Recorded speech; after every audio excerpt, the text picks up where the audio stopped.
Saudara, dalam pembacaan tuntutan, jaksa memaparkan bahwa Putri Chandrawati berkehendak merampas nyawa Yosua Huta Barat. Dalam pembacaan tuntutan, Saudara, Putri Chandrawati ini, jaksa juga memaparkan jika Putri Chandrawati ikut mendengarkan dan mendampingi saat Ferdy Sambo meminta Richard Eliezer untuk menembak Yosua.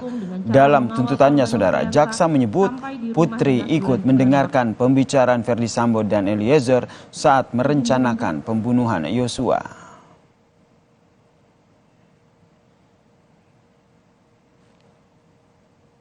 Terdakwa Putri yang sudah berkehendak merampas nyawa Nofriansah ikut mendampingi dan mendengarkan pada saat saudara Ferdy Sambo meminta kesanggupan saksi Richard Eliezer untuk menembak korban Nofriansah dan dijawab oleh saksi Richard Eliezer, "Siap, Komandan." Dan terdakwa Putri ikut mendengarkan pembicaraan antara saudara Ferdy Sambo dengan saksi Richard Eliezer perihal pelaksanaan merampas nyawa korban Nofriansah yang mana pada saat saudara Ferdy Sambo menyampaikan berulang kali perencanaan dan penembakan terhadap korban Nofriansah. Saudara, dalam pertimbangannya jaksa menyebut beberapa hal yang memberatkan dan juga meringankan terdakwa Eliezer. Hal yang meringankan diantaranya adalah Eliezer yang menjadi saksi pelaku yang bekerja sama dalam membongkar kasus pembunuhan Yosua Huta Barat. Selain itu, Saudara, dalam sidang tuntutan, jaksa juga sebut hal yang meringankan adalah Eliezer yang belum pernah dihukum, berlaku sopan dan kooperatif di persidangan. Terdakwa Eliezer juga menyesali perbuatannya dan perbuatannya telah dimaafkan oleh keluarga korban. Hal-hal yang meringankan. Terdakwa merupakan saksi pelaku yang bekerja sama untuk membongkar kejahatan ini. Terdakwa belum pernah dihukum, berlaku sopan dan kooperatif di persidangan. Terdakwa menyesali perbuatannya, serta perbuatan terdakwa telah dimaafkan oleh keluarga korban. Saudara, beda hukuman terdakwa Eliezer dan Putri Chandrawati. Eliezer sebagai penguak fakta, satu-satunya penguak fakta, Saudara, dituntut lebih berat yaitu 12 tahun penjara dibandingkan dengan istri Ferdy Sambo yaitu Putri Chandrawati yaitu 8 tahun penjara. Kita ulas bersama dengan aktivis perempuan Bu Irma Huta Barat dan juga bibi dari Yosua, Roslin Simanjuntak yang telah bergabung bersama kami di Kompas Malam. Selamat sehat, salam sehat, selamat malam Bu Roslin, selamat malam Inang. Selamat malam. Selamat malam Yasin. Selamat malam Eda Hasian. Sehat semua ya? Sehat. Sehat. Ya. Saya ke Bu Roslin. Bu Roslin, kemarin sempat berharap bahwa tuntutan dari Eliezer ini bisa diringankan oleh jaksa dan sebagai penguak fakta Eliezer akhirnya dituntut 12 tahun penjara. Bu Roslin, tanggapan dari keluarga seperti apa? Ya, tanggapan dari kami keluarga ya, selaku Eliezer jadi JC, kenapa hukumannya lebih tinggi daripada PC? Dan yang RR dengan si Kuat. Seharusnya kan hukumannya Eliezer lebih rendah dari orang itu bertiga. Jadi harusnya menurut keluarga tuntutan dari Eliezer ini lebih ringan dibandingkan dengan para terdakwa lain begitu karena sebagai penguak fakta dan sudah meminta maaf kepada keluarga korban begitu Bu Roslin. Ya, karena Eliezer kan sudah sebagai JC dan dia sudah mengakui perbuatannya dan dia sudah mau bertobat, seharusnya hukumannya lebih ringan dari si Putri lah. Meskipun Eliezer lah yang menembak almarhum Yosua. Iya, betul, memang kalau kita lihat dari dakwaan JPU ya, sebagai pembunuhan berencana, hukuman orang itu seharusnya di atas 15 tahun. Tetapi dari dakwaan JPU tadi, kenapa hukuman si Puce itu dibuat 8 tahun. Dari situ kita sangat kecewa. Kalau untuk Putri Chandrawati yang lebih ringan yaitu 8 tahun penjara begitu dibandingkan dengan Richard Eliezer 12 tahun penjara. Tanggapan keluarga seperti apa? Kami sangat kecewa ya karena si Putri ini dalangnya. Dari mulai Magelang dia yang nelpon suaminya tentang perbuatan almarhum kepada dia. dialah yang tahu apa yang diinginkan dia dari almarhum. Sehingga dia memprovokasi perkataan yang tidak baik kepada suaminya, sehingga suaminya marah. Seharusnya dia kan ini dihukum lebih berat lagi, karena sumbernya dari dia. Menurut keluarga, sumber pembunuhan terhadap almarhum Yosua Huta Barat ini adalah Putri Chandrawati, sehingga lebih berat hukumannya, begitu? Iya, Roslyn. dia kan sumbernya. Dari Magelang, dia bilang dia dilecehkan, si Joshua kurang ajar. Tetapi setelah diperiksa dari dakwaan JPU tadi, pemerkosaan tidak ada ya.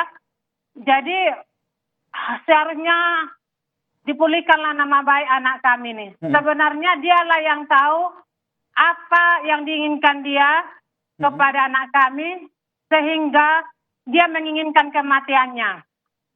Harapan keluarga Putri Chandrawati ini dihukum apa? Berapa tahun atau hukuman apa? Sesuai dengan dakwaannya, pembunuhan berencana itu harus di atas 15 tahun. 15 tahun ya, baik. Ya. Inang, sependapat bahwa harusnya hukuman terhadap Putri Chandrawati ini lebih berat dibandingkan dengan Richard Eliezer sebagai justice kolaborator. Inang? Ya, oke. Jadi gini ya, Sir. Kita kan tidak boleh lupa ya dari awal. Ini kan sidang tidak berdiri serta-merta sendiri.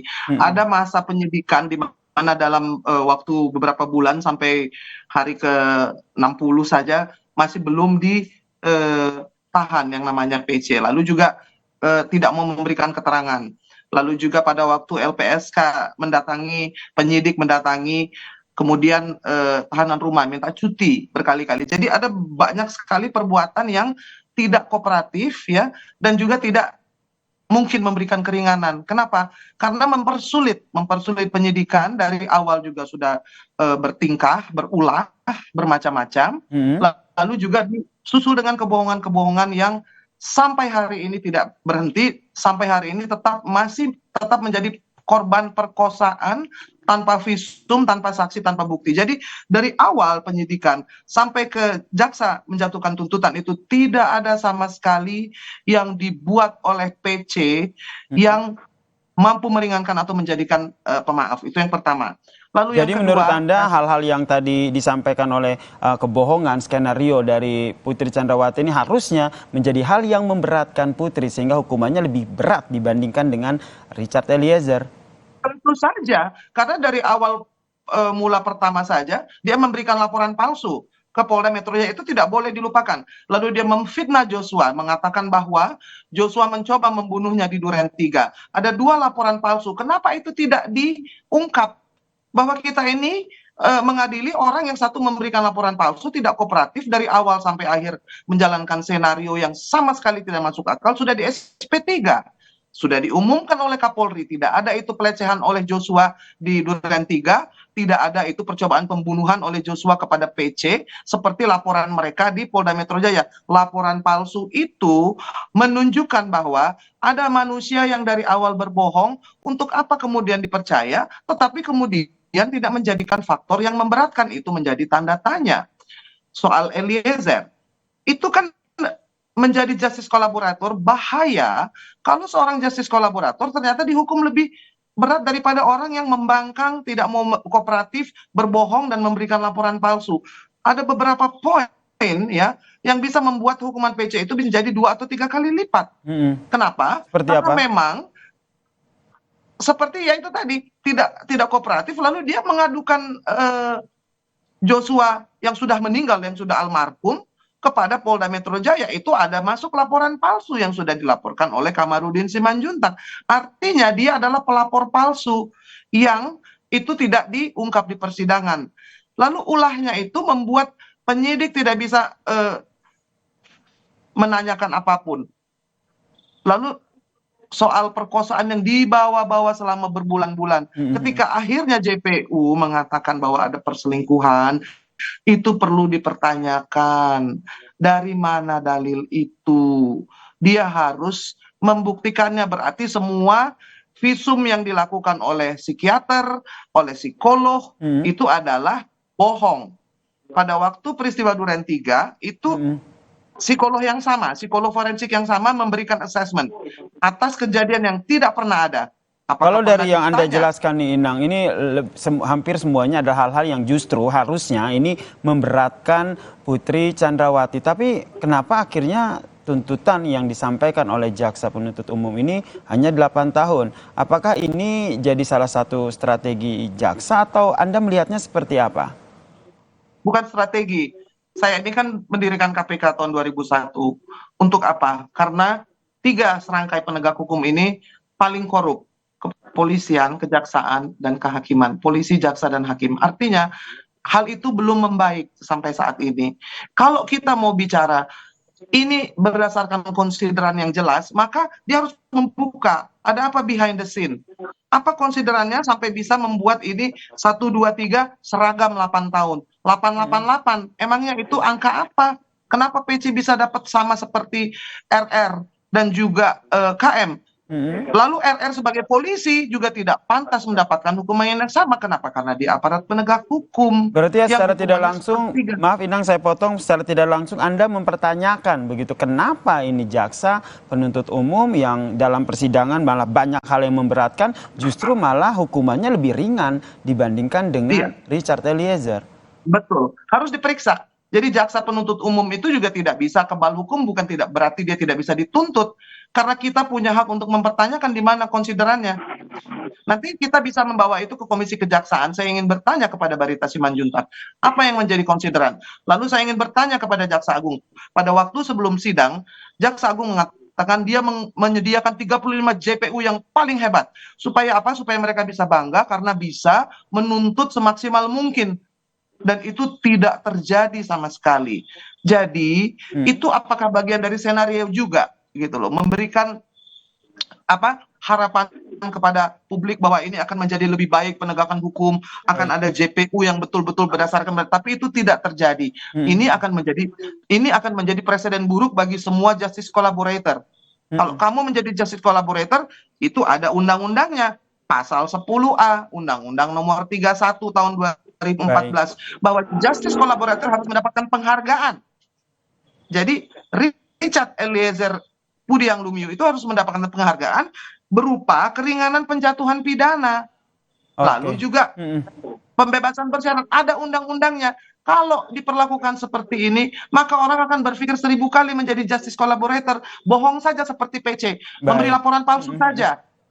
Ya, dan berpura-pura diperkosa saja tanpa visum, maka nanti hukumannya akan lebih ringan. Ini akan menjadi presiden yang buruk dan akan dicatat dalam sejarah hukum betapa cacatnya, ya, betapa tidak adilnya ketika jaksa menuntut dengan konsideran yang tidak real.